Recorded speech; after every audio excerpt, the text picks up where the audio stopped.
certain breeds that are very versatile and can do any job. On the other hand, you can take like a poodle out here, and you can absolutely put enough obedience on the dog to get them to move the way you want and stop when you tell them to stop. But then you have to be a really good handler because you have to be able to tell that dog exactly how to move those sheep.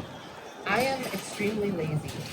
I like to have a dog that has instinct and can read the sheep long before I can and can figure out where to move, but also has enough listen to let me tell it where I want the sheep to go.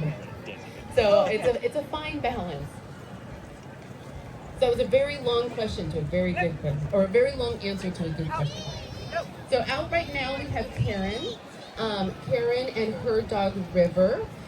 River is 5 years old, but he's very new to herding. He's only been herding about 3 or 4 months now.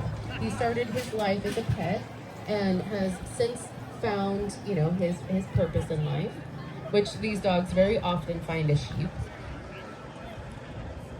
So he's new and he's learning. So what they're doing out there right now is called balance work. So that means she may not give him very many commands. She's just moving around, and he should just be moving the sheep to where the sheep are always going towards Karen. Now you'll notice that she has a stock stick out there. So the purpose for the stock stick is to be an extension of our arm. These dogs, especially when they're starting out, can get very tunnel vision and focus on working the sheep. They kind of forget that we're there. It's very exciting. So the idea of having the stock stick is to kind of make a bigger visual representation of and a bigger visual cue to what we want the dog to do.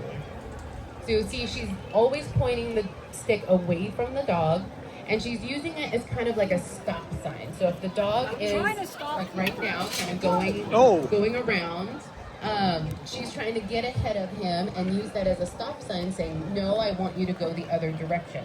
Again, he's young, he's figuring it out, and he's kind of going, no, I like this direction.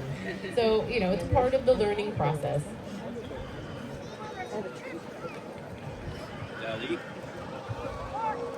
Ellie. Good question. So, do the dogs normally live with the sheep, or do they live with the handlers? So, these dogs, you don't want to live with the sheep because their instincts tell them to move the sheep. So, if we just left them in a field with the sheep, then they would just move them, or they would kind of put them in a corner and they'd sit there and stare at them, which do not make for happy sheep. So these guys typically will live, it depends person to person. Some people have them in kennels because, they're outside dogs. Some people have them living in the house. My first dog slept on my bed. It's a little bit of you got to figure out how to get all the sheep poop off of them before they get in the bed. So it just depends people to people how they want to manage their dogs. But yeah, they don't live with the sheep. There are breeds of dogs that live with the sheep, like livestock guardian dogs, and their instincts tell them to protect the sheep. So